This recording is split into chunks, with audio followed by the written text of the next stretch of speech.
Hey everybody, this is Jim at SP500chart.com using time-honored techniques to understand modern markets, featuring daily technical analysis videos of the S&P 500 index.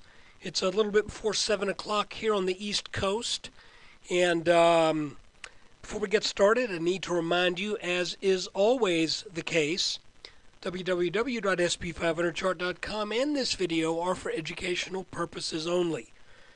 And be honest with you, whether you learn something from it or not is up to you. But regardless, nothing stated at the site or in this video is intended to be used as investment advice.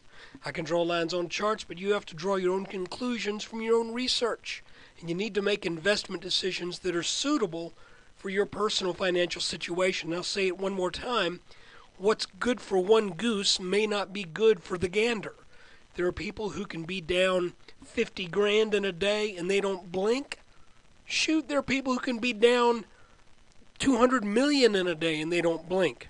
And there's other folks, if they're down 150 bucks, man, it's Chicken Little. Only you know who you are. So invest within your own tolerance for risk. And it's worth mentioning as well that those people who have very low tolerance for risk typically get beat up by the markets. So be careful. Even though that's sage advice, I have to tell you, it's not coming from a licensed financial professional. It's just coming from a guy who draws lines on charts. So let's take a look. We're starting off today with a 10-minute chart, and I'll remind you, acting under the assumption that you have been following other videos, then you'll know what this green line and this green line are. Those are what I believe is a channel that developed, let's just look at it. A channel that developed back in actually the beginning of July, and the lines move around when I go to this hourly time frame, just ignore that. But you can see that we've been within this channel for 2.5 months. Okay? We dipped below it for a short period near the end of July, and we got above it for a short period just last week. But I'm not thinking that that move above that channel is indicative of strength. I actually think this is more indicative of weakness. And why do I say that? Well, because there is such a thing as a kind of a blow-off top. And that typically happens near the end of a move, not at the beginning.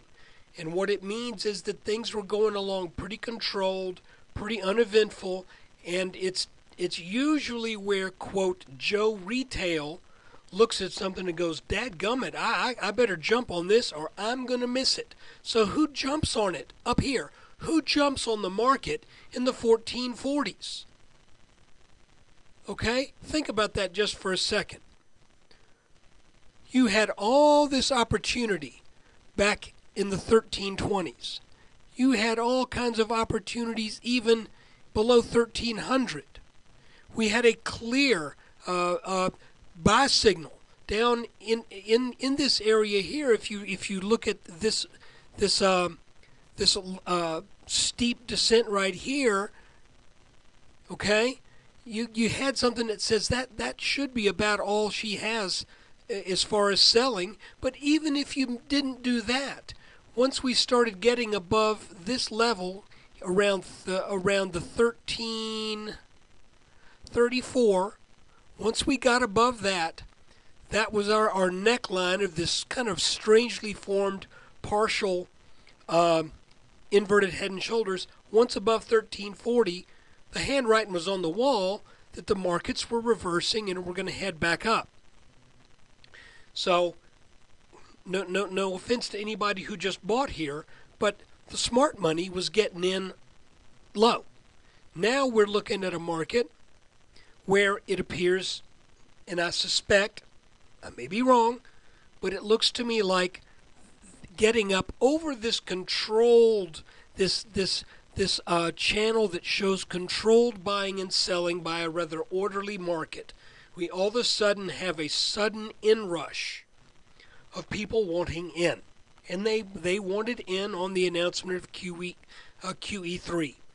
And you know something? I think they're going to be slightly disappointed. I do believe the markets will go higher than what they are right now, but I think they need to settle back down, and we need a little sell-off for this to really make sense and to be able to trudge up higher. So, as we look at now a 10-minute chart, I want to show you that that we've got some areas of support underneath us. We've got some support around 1453, 1454. We've got what should be some support here around 1442. And not too far under that, we should have some support down here around the mid-1430s, mid to low 1430s. We've got support at this bottom line down here, so we've got multiple levels of support. But I want to remind you that if these start to go, if this level goes right here, then that's going to bring on some selling pressure. And will it be enough selling pressure? And guys, I really don't want to bring this analogy up, but it just came to me, so please bear with me and forgive me if this offends you. We've got all these little areas of support lined up, almost equally spaced. And I'm going to say it. If you look at what happened on 9/11, you had a tall building that once a few floors collapsed, it took the floors out that were underneath. So I'm just saying, if we start to see some levels drop and we start to see some of these support levels give way, that may lead to more impetus and more taking out of some of these levels. I think we're due for something. Now, looking at just today's action, I just want to show you, I had mentioned drawing this little light green line right here, and I started this line on where we had that breakout on the 6th. I started it right at the point of breakout because I have seen time and time again where that ends up being a very good place to start your support line. It's as if this level finally gives way, and it's where it breaks that the new trend really begins. However, if we drop this back, and by the way, there's another reason for doing that, and that is it gives the market a little bit of wiggle room as you go forward. So you wouldn't, if you came down to this line, you wouldn't panic and go, I'm selling everything, and you find out, no, actually what happens is you were just coming down to support. But I need to show you this as well. And if we do move this down to that actual low that was the ending price of the S&P on the 5th, and we sort of line this up with this level, and then this whole little thing right here, that little slightly long, maybe it's only about a 3-point candle, that red candle that ended today. I feel obliged, and I'm doing my duty to tell you that if this is where that line should be drawn, what happened at the end of the day today may be a little bit of a precursor of what could happen tomorrow. I don't really want to say that too bluntly right now because I'm not sure. But I think that is worth a consideration because all of these little levels that bounced through late yesterday, through today, with the additional action that took place, let's go to a 3-minute chart. You'll see what I mean. You'll see how all of this follows that revised green line. Okay, so this could signify where we may be looking at some weakness tomorrow. But remember, we do have multiple levels of support underneath us. just watch it. I'm still thinking that this bottom green line is technically significant, and it will tell us, in all likelihood, that when the market is ready to start a trip down. If this breaks, then I would expect probably a bounce around 1400, then a back test, and then possibly another chance to take out 1400. And if all of that does happen, you know what we would be looking at. We would be looking at the formation of yet another head and shoulders pattern. Guys, it hadn't happened yet. It's just on the radar. So don't be putting too much weight into this at this point. We got time to examine it. We got time to see what's going on.